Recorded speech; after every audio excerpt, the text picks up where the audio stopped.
और हरेंद्र मलिक जी समाजवादी पार्टी के राष्ट्रीय महासचिव हमारे साथ बने हुए हैं। सर आपका बहुत बहुत शुक्रिया, आपने वक्त दिया। और मेरा सर सवाल यही, क्योंकि हम लोग खबर चला रहे हैं 7 सीटों पर आरएलडी यहाँ चुनाव लड़ने जा रही है और मुजफ्फरनगर की सीट भी उसमें कहीं ना कहीं अब आ रही है कि मुजफ्फरनगर की सीट भी गठबंधन में समाजवादी पार्टी को नहीं बल्कि रालोद को मिल रही है। आप वहां मजबूत दावेदार थे, आप लोग लोकसभा का प्रभारी भी है, आप चुनाव के लिए तैयारी कर रहे थे, आपकी मैं प्रतिक्रिया चाहता हूं इस पर।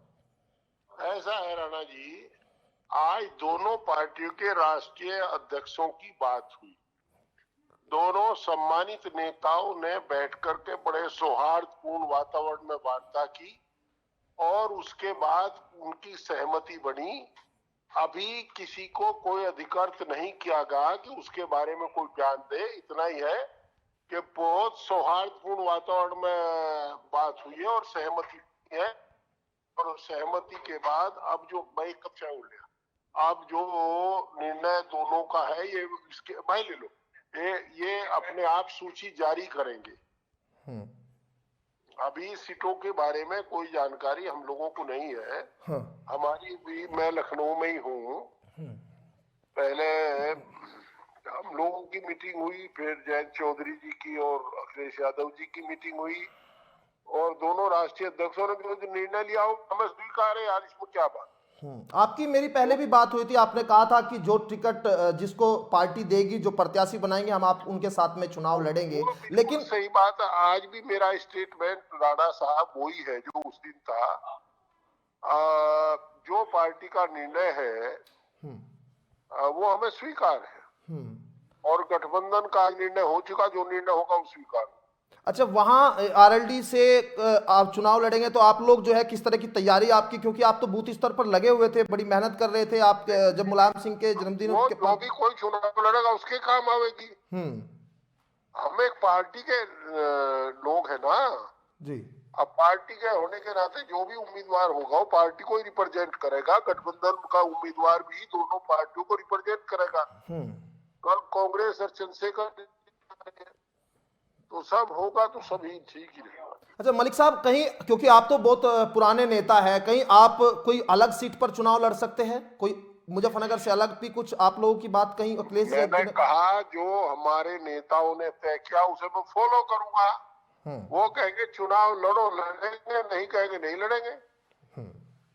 पार्टी फर्स्ट जी, और पार्टी माने गठबंधन जी। और देखिए राणा जी, आपने कहा पुराने, इसलिए हमारी ज्यादा जिम्मेदारी बनती है कि हमसे सबसे ज्यादा अनुशासित हम रहे और हम रहेंगे।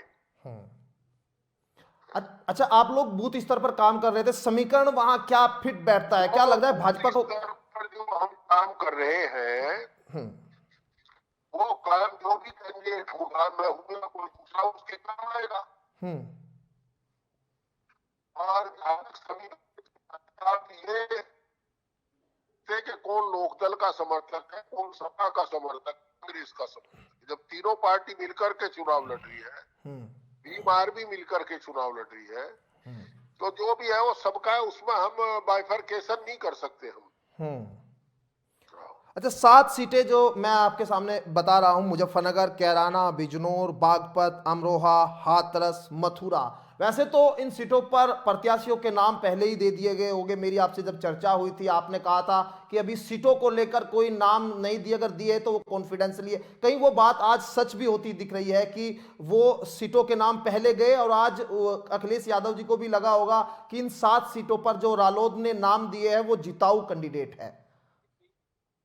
निश्चित रूप से लगा होगा। राष्ट्रीय लोकदल के नेता भी जिम्मेदार हैं, हमारे नेता भी जिम्मेदार हैं। अरे भाई, आदरणीय जयंत चौधरी क्यों हल्के नाम देंगे? वो भी चाहेंगे कि तुम्हारे आदमी जीतते हैं। कह रहा हूँ कि दोनों पार्टी के नेताओं का कहना है कि जो उम्मीदवार है वो हमारा दोनों का उम्मीदवार, गठबंधन का उम्मीदवार है, किसी पार्टी का उम्मीदवार नहीं। चलिए, बहुत बहुत शुक्रिया आपका बातचीत करने के लिए। और यहाँ